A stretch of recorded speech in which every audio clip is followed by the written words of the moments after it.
Some people who play The Sims like build and buy mode, some people like create a sim mode, other people like doing family let's plays. This video is not for you guys though. This video is for people who just pick up The Sims for fun. The kind of people who put their Sims in a pool and remove the pool ladder and put a fence around the pool. The kind of people who want to see what happens when you start a kitchen fire. The kind of people who feed their Sims to the cow plants. This video is for you, the ones who like fun gameplay. So number 5 on one of the most fun packs for The Sims 4 is Jungle Adventures. If you played The Sims 3 World Adventures, this pack is basically the same thing. Your Sim goes on an adventure. It goes to the world of Salvadorada, which is a Latin-inspired world. You have a Salvadoradian culture skill where you can learn the language and the culture. But more importantly, the whole jungle mechanic is actually really fun. So your Sim basically goes into jungle, but before they go in the jungle, you have to give them supplies, like you have to give them bug spray and a machete and things like that. And then they find secret dungeons and they can explore them and do these little puzzles in there. The puzzles themselves are not really that fun, if I'm being honest with you. You just click on them and interact with them. Whether you succeed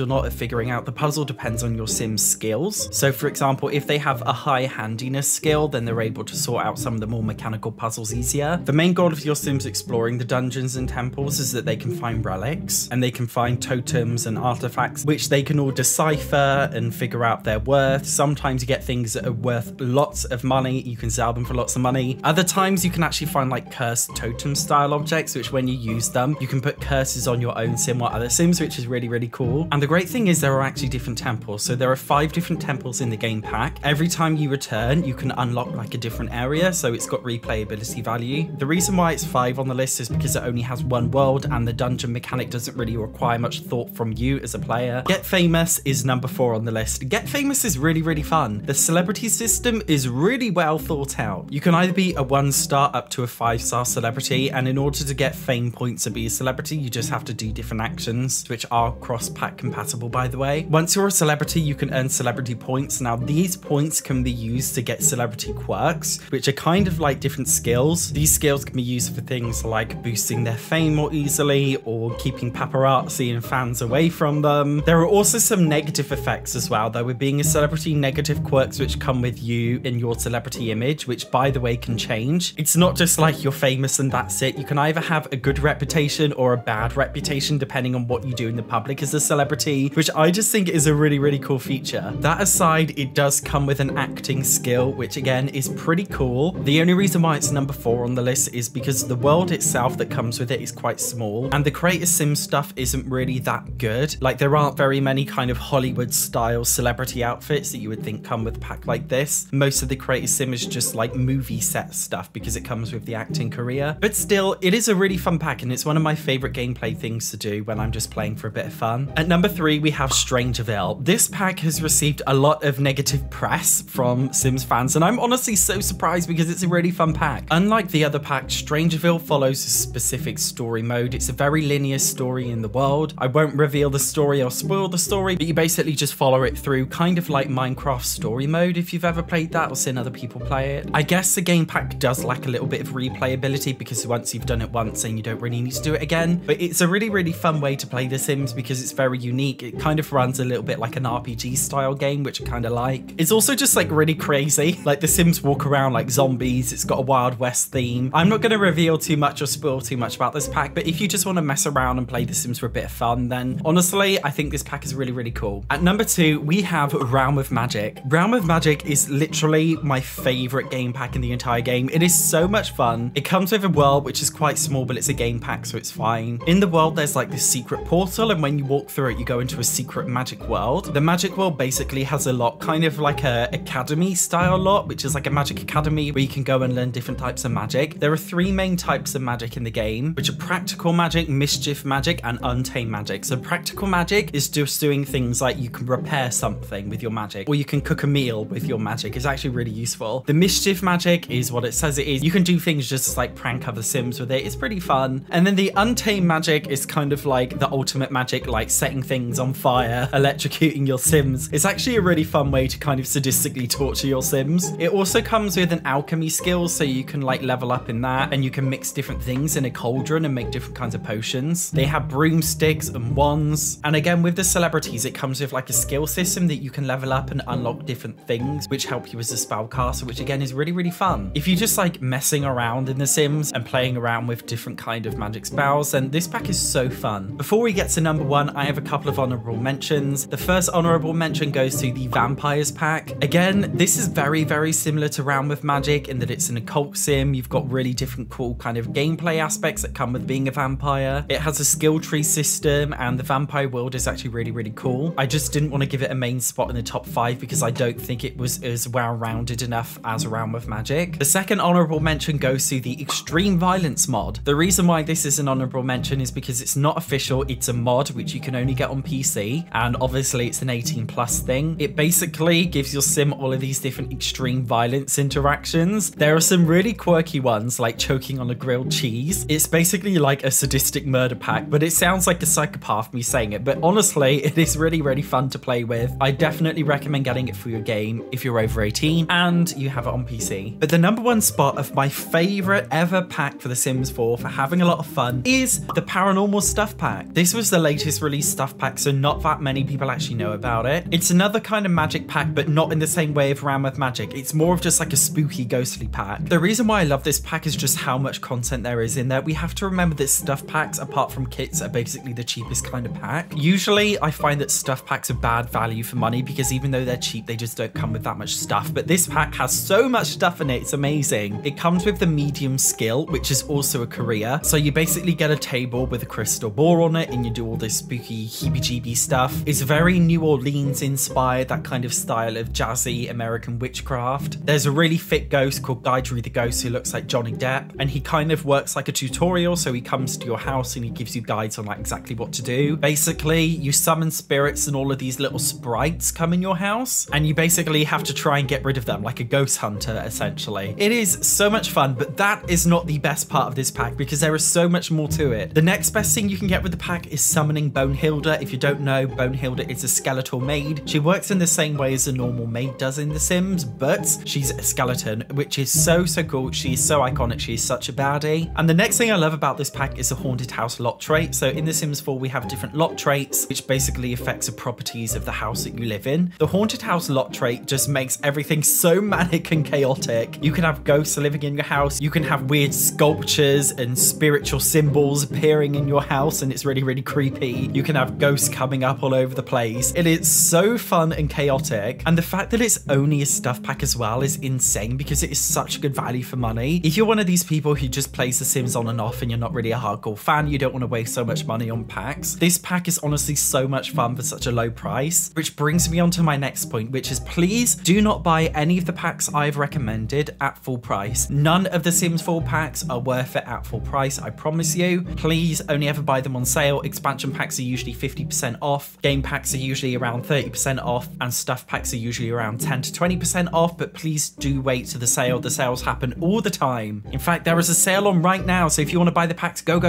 If you're looking for more of a generic overview of all of the packs for The Sims 4 for just general gameplay, I have another review which I'm going to link right up here right now with all of the packs, so make sure you check that one out now. Bye bye.